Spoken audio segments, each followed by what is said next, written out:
Howdy. Welcome to the Tony DeGonia Show. We're coming to you straight out of East Texas. So find you a spot where you get some good signal, grab you a glass of sweet iced tea, and get ready, because we're jumping in feet first. When everything's broken and nothing's going right.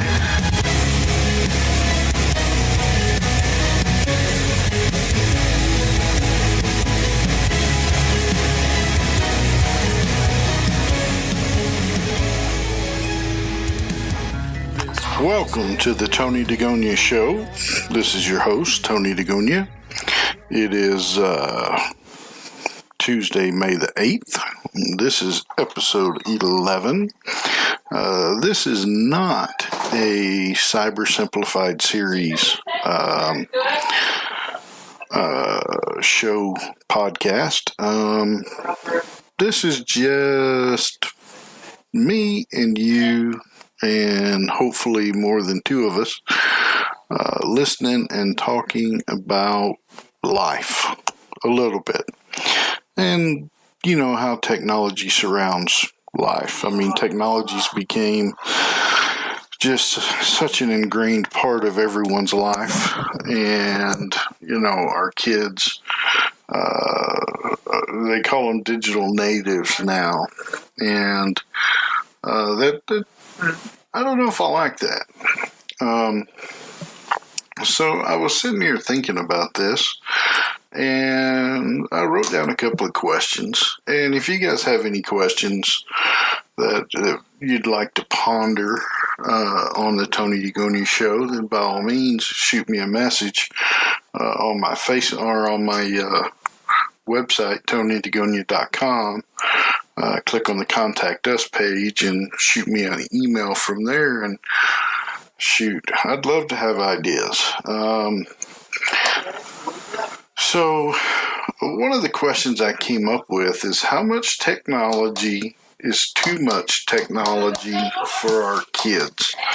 And when I say our kids, I mean our kids from the age of about 3 or 4 years old to the age of 18, the age that they can legally make a decision, join the military, buy a car, make financial decisions for themselves.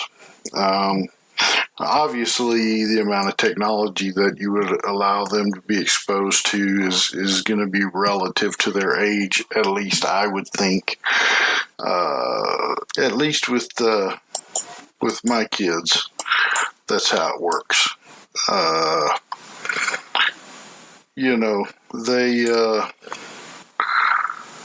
They do their thing. You know, they all have their cell phones. They all now have computers. But I've got friends and I used to have coworkers that just spent exorbitant amounts of money on electronic devices. And I always wondered, I want to give my kids everything, right? I mean, what parent doesn't? That's part of the decline of society, I think, is that, from the Great Depression forward, every generation, parents did better and better and better for their children until our generation, where everything's gotten so expensive and, inflation and the cost of living's higher than it's ever been. So it's more difficult to make a better life for our kids. The same way that our parents, in most cases, I'm not saying everybody had it that way. But I know a lot of kids that I grew up with, they had a much better life than their parents did. And their parents had a better life than their grandparents, and so forth and so on, up the line. But not accounting for the geoeconomic situation, how much technology is too much? I mean, if you watch television, you see that there are now, tablets for toddlers. They're not just tablets. I mean, they actually have wireless cards in them, and they have, things that, that prevent them from getting broken, which is good, because if you're going to spend the money, you don't want to spend the money on something that a kid's going to throw on the ground and break the first time. But how much of that exposure to that technology how much is that going to affect that kid down the road? I know most people don't think about this, especially consumers who aren't in the tech industry. If you could actually color code radio waves so that you could see them, you would be afraid to walk anywhere, because every level of the spectrum would have a different color. And we use almost every level of the radio spectrum for something, for some sort of radio communications, whether it's CB radios or cell phones or satellite radios transmitting all the way back to Earth, or point-to-point wireless, or point-to-multi-point wireless, or, licensed spectrum, unlicensed spectrum. I mean, everything's used for something, right? Because it's all about feeds and speeds. How fast and at what frequency rate, things like that, right? Transmission rates. And so it's really kind of scary. If you were to actually be able to see it, you'd probably want to box yourself up in an iron box where things, you didn't have to be exposed to that. And then we put those cell phone thingies up next to our ear, and kids do that, and they start younger and younger and younger. And, cell phones have only been around for, I don't know, in regular use for about 20 years. So we still don't know what effect that truly has on our health, on our brains, things like that. Is that going to turn us into a bunch of mutants? It might at some point. It really might. And then they introduced Bluetooth. And so on top of all of that, you have a radio spectrum that has a range of between 25 and 50 feet. So it's a low power radio range, but at full power, you attach it to your skull, basically.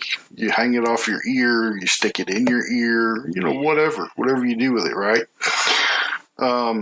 And so you've got this Bluetooth that's shooting out these radio waves to your cell phone that's less than 25 feet away at full voltage, at full frequency. And then your phone is transmitting back. And then we've got, watches with full Bluetooth capabilities. And then we've got cell phones that can attach to 4 or 5 Bluetooth devices at one time. They either have multiple transmitters or they share transmission between them. So you figure if you've got like I've got an Apple iPhone 7 and I can connect to like 3 or 4 devices at once via Bluetooth. And so that tells me there's probably 4 Bluetooth transmitters in there. Or it has the capability to share a single Bluetooth transmitter, which has enough bandwidth and frequency to run across 4 different devices at the same time, which tells me that it's got higher than normal frequency running through it. Then you've got Wi-Fi, that's good up to, it depends on how good your wireless stuff is. It could be good anywhere from 50 to 1,500 feet. So you get that running because Lord knows you've got to have your geolocation stuff going. And then you've got your cellular, which switch between to multiple radios, whether it's GSM or CDMA or whatever international protocols are in, these different smartphones. So they're always looking for a signal, switching signals, going back and forth, right? So something's always queued up. Do you get my point, guys? Do you see where I'm coming from? We're looking at our kids from the age of about 3 years old having smartphones. Now, granted, they have great hand-eye coordination. They can play the heck out of those games. And, some of those games are good for building brain power. I don't always disagree with every game that the kids play. But they have the whole world at their fingertips. And not just in one way. But I saw the other day, I saw a kid had a tablet, an iPhone, an iPad, Apple Watch, wireless Apple earbuds. This kid's got $5,000 worth of gear on him. When I was a kid, I was lucky to get a $50 pair of shoes that I really wanted. I had to work hard to get that, and now they have shoes with, guess what? Trackers in them where you can, see where you left your shoes when you go take your shoes off at the gym or whatever. To get the same thing for your remote, for your dish. They've got the same thing for your car keys. You can find your car keys on your cell phone. I've even got a deal on my cell phone where I can find my car. If I park in a huge parking lot, then my GPS will pop up and tell me where I left my car, which is pretty cool. I like it. My kids don't drive my car a whole lot. My oldest one does. He's 20, so he's already shot. He's been exposed to all the technology that there is, and even with kids his age, it was even worse, because I remember a time when I had 4 25-inch CRT monitors running because I was doing web design work, and it was just a bad. This poor kid was exposed to everything under the sun. Literally radio wave that you could imagine. And, so how's that going to affect him? He's doing okay now, but that doesn't mean that at some point down the road there won't be some ill effects. And so my question to you, as a listener, is, what do you think the effects are? It scares me.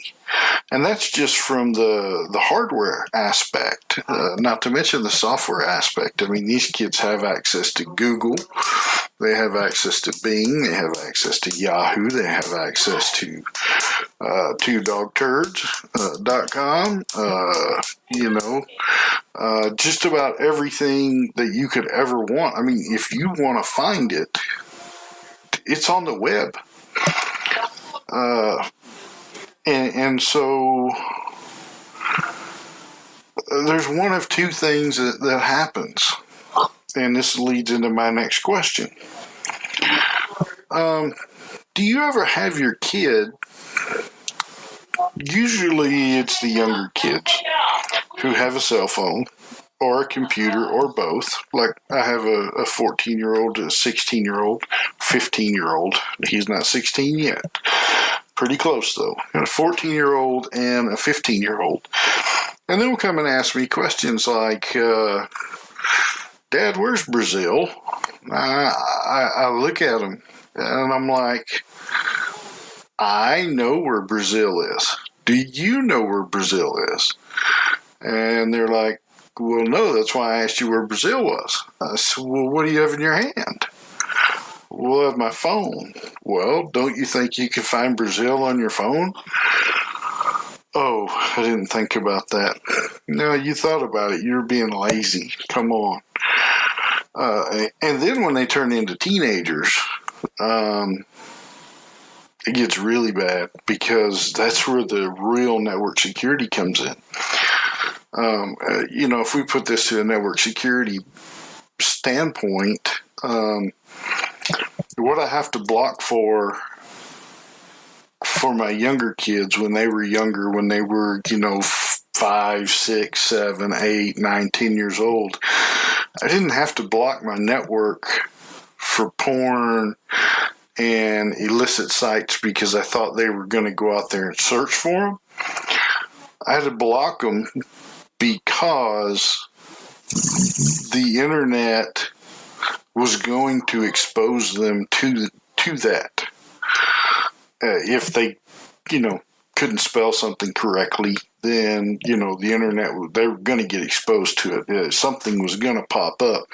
I remember the first time my younger son did that, he was sitting there with his mom, and he says, hey, Mom, I'm going to look this up. And he typed the word wrong. Honest mistake. He's a great kid. And I think he was looking for whitehouse.gov, and he typed in whitehouse.org or something. Anyway, it was a porn site. And so it popped up, and there's naked girls everywhere, and he is just beat red. Now, my middle son is auburn haired, redheaded, and his face was as red as his hair. Poor kid. It was so funny. And it was funny because it was an honest mistake. But kids get exposed to that stuff quick enough in life. I remember when I was a kid, how quickly I got exposed to those sorts of things without the internet. And now it's even quicker, I think. There's even more possibility of kids getting exposed to it, earlier in life. I've been pretty lucky. My wife and I have sheltered our kids pretty well, somewhat, almost too much in a way, but my daughter, she still doesn't really cuss. At least I don't think she does. She may have me buffaloed. She's 14. I'm sure she cusses every now and again when we're not around, but my boys cuss like sailors, and we do everything we can to prevent that. But they get a mind of their own. I think everybody's got kids that do that. But that whole question, with the world at their fingertips, why do my kids still ask me crazy questions? It's pure laziness. And sometimes, even though they're digital natives, they don't always understand how to navigate the internet. I think just like we used to navigate the backyard or the woods behind the house, or building blocks, or the erector set, or Lincoln logs, we had to figure out how to put things together and build stuff. They have to navigate the internet in a similar way. But it's much deeper, and it's much, much more but dangerous is one word, and it's much more difficult because there's no depth gauge on the internet. When we built an erector set, we only had pieces to build something so high, so tall, and then we ran out of pieces. So we had to go get more pieces. With Lincoln Logs, you got Lincoln Logs, and they were designed to build a Lincoln Log house. If you dug a hole in the yard, you could only dig so deep. You just weren't physically able to dig, any deeper, at 10 years old. Man, not today. I mean, these kids, they have the world at their fingertips, and they don't know what to do with it. And I think that's part of the problem with the entitlement issue that we have with kids today, is that they are so overwhelmed with information. I mean, they can have full information about almost anything they want at their fingertips, but they don't have the mind maturity to know how to process that. And I think that's a bad thing. For as good of a thing as the internet can be, that's one of those negative things. So I got a question the other day. I was talking to some friends, and they said, is the millennial generation really as bad as we think? Or, are they going to fool all of us old fogies one day and grow up? And, I think our parents probably asked the same thing about us. I can remember my parents telling me, well, these days you're going to grow up and regret that. You're going to regret that, one of these days. And you know what? I did. I remember, getting into arguments with my dad, and getting so mad at him, and he'd get mad at me, and we'd holler. And then my oldest son and I do the same thing. It's terrible. I wish we didn't do it, but we do, because we're so damn much like me and my dad. Me and my son are, my oldest son. And, my dad said things to me when I was growing up that he wishes he hadn't said, and I said things to him that I wish I hadn't said. And about the time I hit 30, I went in and I sat down with my dad, and I looked at him and I said, I'm sorry. And he started laughing at me, and he said, for what? And I said, I'm just sorry. And he goes, no, you got to explain it for what. My dad didn't talk a lot. My dad passed away about 1.5 years, 2 years ago. And he said, no, you got to tell me, what are you sorry for? I said, I'm sorry I was such an asshole when I was a kid. And he goes, well, son, me too. He goes, me too. He says, we're both hot-headed. But back then, you got mad at your dad or you got mad at your mom, and maybe you said some ugly words to each other, and maybe you even went out in the backyard and got in a fight. It wasn't unheard of back in the day. You challenge dad, he takes you out back, he whoops your ass real good, and, it's over. I mean, Garth Brooks even wrote a song about it. But, you didn't challenge the old man. Back then, when it was over, it was over. Back then, you might walk off to your room when you get in trouble, and you might cuss under your breath when you get far enough away from your parents. But you didn't have this big global thing called the internet that you could post things on, not understanding that once you put stuff on this internet, it's always there. It never, ever goes away.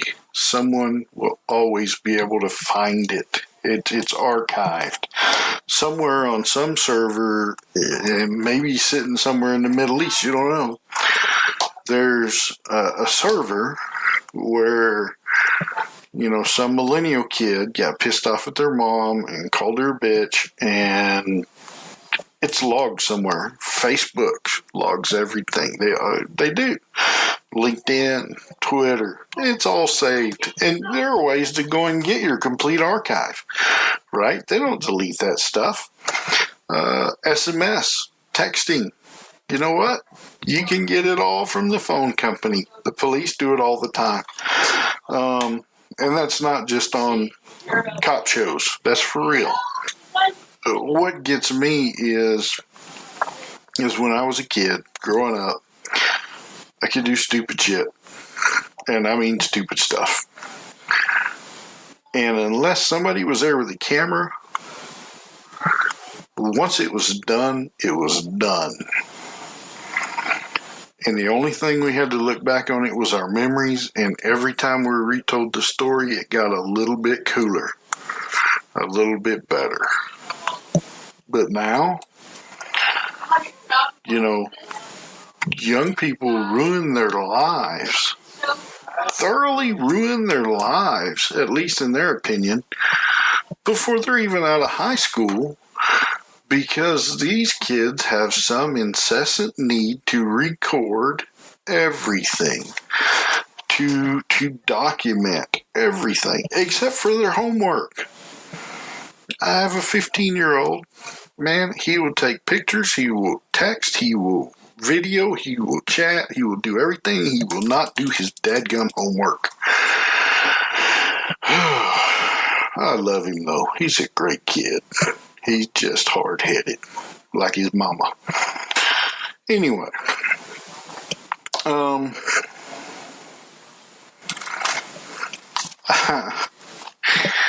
over the weekend, one of our neighbors came to me last week, and she's got 2 sons, and it was senior prom weekend here in East Texas, where we have our sweet tea and cowboy boots.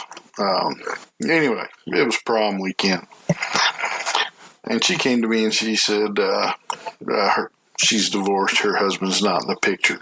And she comes and asks me to do stuff sometimes. Her and my wife are really good friends. And she said, Tony, you want to make a couple of bucks? And I said, shoot, I always want to make a couple of bucks. She said, I want you to...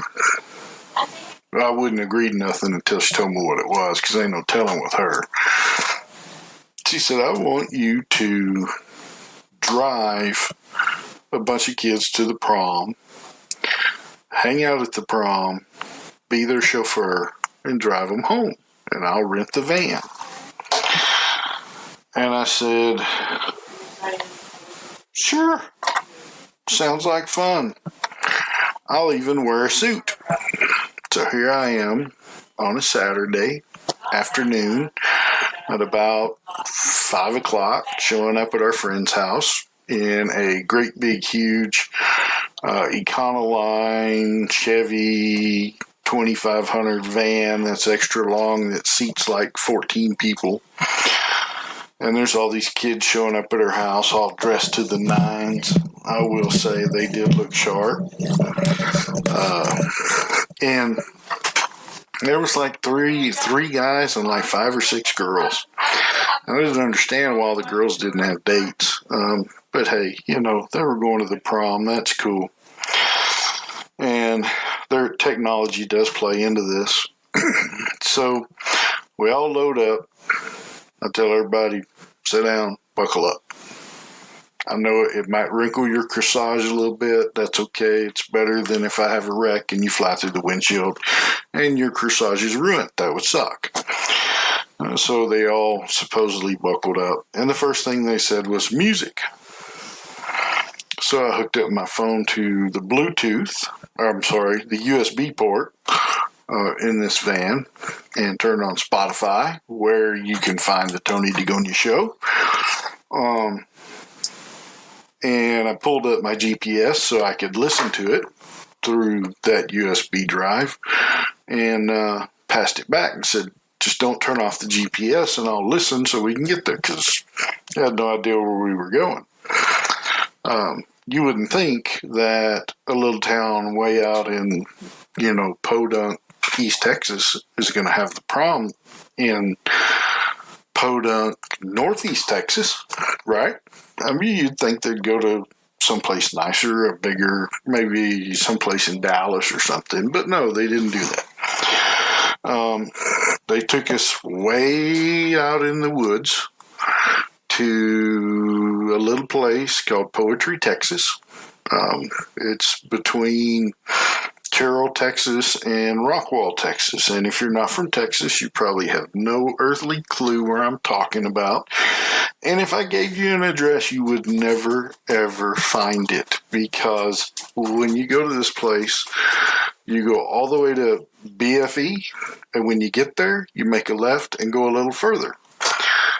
And so, as we're rolling along, we get all the kids going. First thing I asked them, y'all ready to go to prom? Yeah, we're ready to go to prom. So we get to Terrell, and we find out that this place is only 20 miles from Terrell.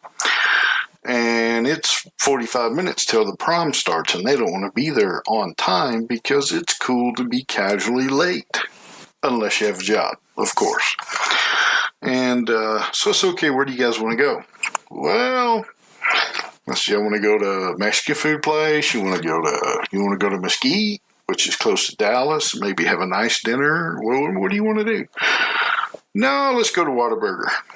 Whataburger is the national burger chain of Texas. I mean, it was founded here in, I think, 1962 or, something like that, down in Corpus Christi. Yeah, if you're not from Texas, then the next time you come to Texas, you have to go to Whataburger and get one of their burgers. It's like the In-N-Out burger, but good. I mean, it's unbelievable. You'll understand why Texas people, everything's bigger in Texas. You'll understand once you eat one. It's good. So my friend asked me, I wonder what would happen if these kids lifted their heads 4 to 6 inches up without raising their phones. And I kind of laughed and I said, man, I don't know. They're probably going to shock or something. And so as I was watching these kids in the rearview mirror, as we're driving, it's daylight, it's the middle of the they're all on their phones. And I mean, they look like a zombie army kids on their cell phones. And, they're just walking down, head down. So, I mean, if there was a lamp post, they'd run smooth into it. And so I realized what my friend was asking. And so I kind of pulled the boys aside. And all the girls were standing around over there. And I mean, all the girls were just stunning. They were beautiful girls. They just went all out on their dresses and everything. And these boys were their dates. And so they're all sitting around in Whataburger, and they've got their head down. And I'm sitting kind of away from them because I'm just the driver, right? I don't want to get in on, on their actions, kind of cramp their style or whatever.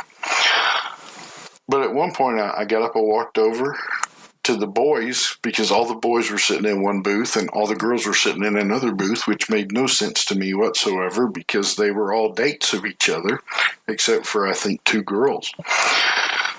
And I said, look, if you boys don't put them damn phones down, I'm going to take them away.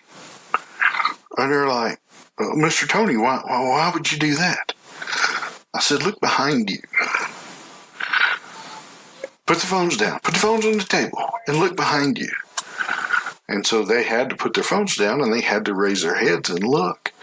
And I said, every time you look at that stupid phone, that's what you miss.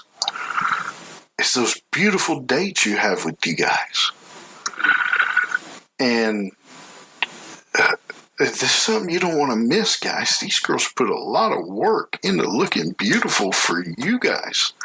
And you boneheads can't do anything but play on your stupid phones. You know? What are we going to do here? You know, when I was a kid, when I went to the prom, I mean, it was all about the date. It was all about being a gentleman. It was all about, you know, showing the young lady that you had class and style and all of that. Of course, you know, we all know what the prom was about, but and I think the prom is still about that. You just got to kind of squash that if you can. But at the very least, it was about getting a little sugar after the prom date, and I think everybody won't do that. Technology was getting in the way of them having a good time, and they didn't even get it. And I actually had to make them put their phones down. And then I went over to the girls, and I said, look, ladies, y'all look lovely tonight. Put your phones down. And they were like, why, Mr. Tony? Why don't we put our phones down? And I said, turn around and look behind you. And there's 3 goofy boys back there. And I said, look, I know they're goofy, but y'all brought them. You should at least pay some attention to them.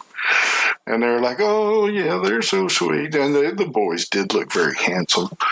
They were very well dressed, very well put together, and they all cleaned up nicely. So I was proud of them.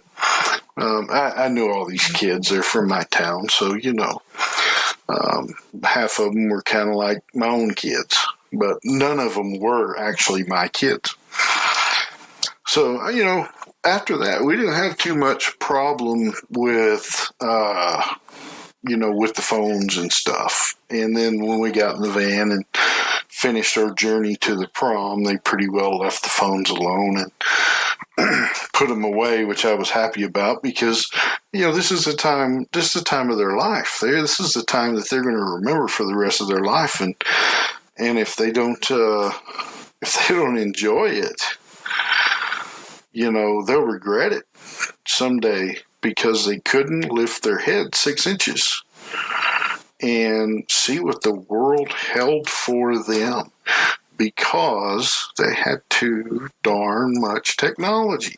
Now, we're not even talking about cybersecurity.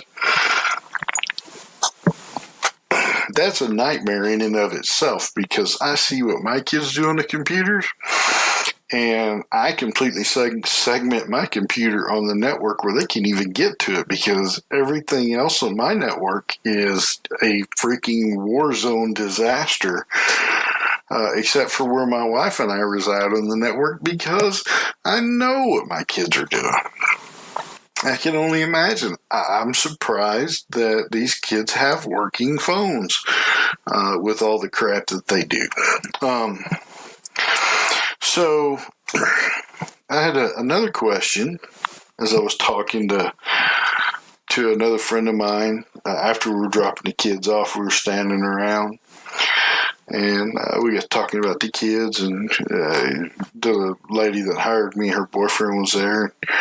He said, hey, man, let me ask you something. Is this millennial generation as bad as we all think, or are they going to fool us?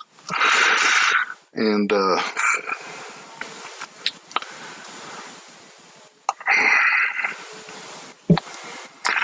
you know, I think they're going to fool us. I think they are. I think they're going to be all right.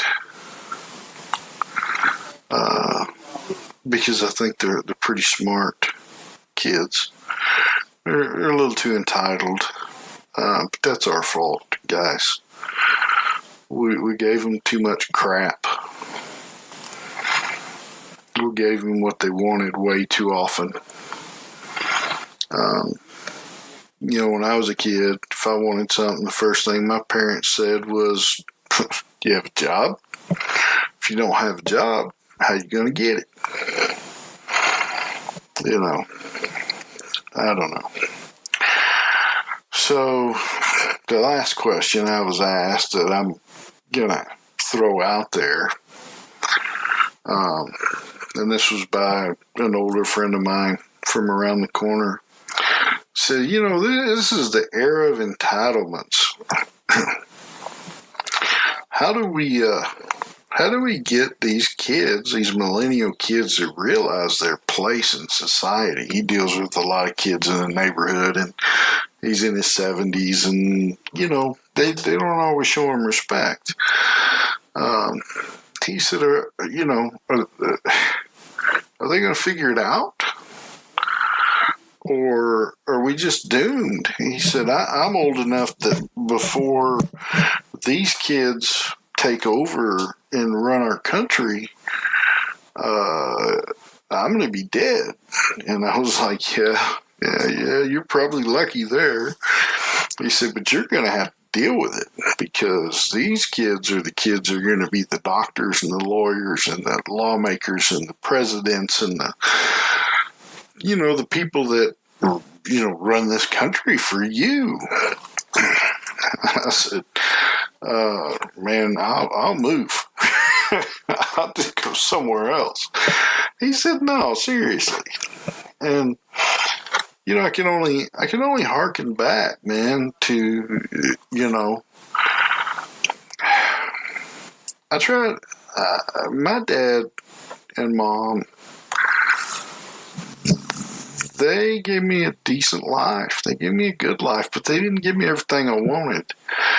And I think the big problem is that we don't tell our kids no enough. But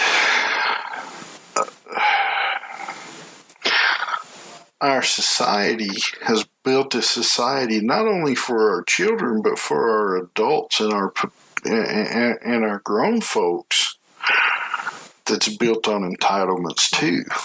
So our children are only copying what they see us as a society do. If we feel entitled to, get whatever it is that we want for free, then they're going to feel the same way. And that's kind of a sticky subject, because I don't know who all my listeners are, and I really don't want to offend anyone. But there are some people in this world who basically, when they go to the polls and vote, because they're old enough to vote, they vote for people that they know are going to give them shit for free. That doesn't mean that I don't believe that we should have, government assistance. There have been times in my life when I've had to have some help, from the government. That's just part of it. We everybody goes through hard times at some point in their life. But the bottom line is you can't make a life of help from the government, because that turns us, and it takes us away from being what we were designed to be, which is a free country, a republic where we had freedoms and the ability to go and make any life for ourselves that we wanted to go and make. And it turns us into a socialist state. Or worse yet, it opens us up for communism or dictatorship or worse. And, trust me, when it gets to that point, you don't get to go to Google anymore. You don't get to go and have all this technology. You don't have to worry about it because you're not allowed to have it. Look at North Korea. They're not allowed to have technology the way we do. They're not allowed to have phones that dial outside their own country, sometimes outside their own provinces. So, we have to be careful with the propaganda that we spread, and we have to be careful with the entitlements that we try to vote into place, and we have to be careful with the technology that we have and that we use and the way we use it. because technology in and of itself is not bad. It's an inanimate object, right? It's only as smart as the person that programmed it. Though they are coming out with artificial intelligence, artificial intelligence will only get as smart as the information that it has to learn from, right? So it's not limitless. Nothing is limitless. To harken back to this whole thing with guns and everything, everybody talks about how guns are horrible and we want to do this and we want to do that and we want to get, ban guns. I've raised my children around guns. I've got guns. I love guns. I was raised around guns. I was in the military, I won't say I'm a gun expert, but I'm pretty savvy. And my kids are pretty savvy when it comes to guns. And not one time has one of our guns ever shot us when it was sitting on the table, unloaded, or even loaded with the safety on. Not one time. If it's sitting on the table and nobody's touching it, I've never even seen one of my guns shoot at me when it was just sitting on the table loaded with the safety off. Come on. It could happen, but it's not very likely. I don't want to get into the political stuff. I wanted to talk about millennials and some of the technology that they've got going on. I think our world is going to be a fantastic place once the millennial generation grows up a little bit and matures and realizes that they've got to work to make a living, that they've got to work to make the world that they want. And once they harness the technologies that are being developed today and take those into the second generation and third generation and fourth generation, then they're going to figure out how to cure cancer, and they're going to figure out how to cure dementia and diseases that are yet to come and diseases that we have now that we don't even know about. They're going to learn to govern better. They're going to learn to, the sky's the limit. They're going to learn to make better technology that's faster, that's smarter, but that's controllable, right? I don't see a world where the Terminators exist and we have to fight the robots. Because that's a world gone awry by someone who wasn't careful, who didn't take care of things to ensure that they stayed in control of what they designed. God is the only creator that can create life. So anything that we create is not really life. I mean, can we manipulate life? Yes, we can manipulate things. We can clone. We can do things like that. But that's not creating life. Only God can create life. And a big part of that life is souls, And so I'm kind of digressing again. But I think it's an exciting future. And I think, in 10 to 15 years, when these millennials get their heads, 6 inches up and their phones in their pockets, we're going to see wonderful things happen. Because I know I've got a couple of kids right now. Matter of fact, I've got 3 kids right now. One of them's in the workforce. 2 of them are in school, and one of those 2 has even got a part-time job, and they're figuring it out, and they're figuring out that, hey, you know what, I want to be able to buy this, and I want to be able to buy this, and I want to go on a date, and I want to go here, and I want to go there, and I want to have things that I want, not just what's given to me.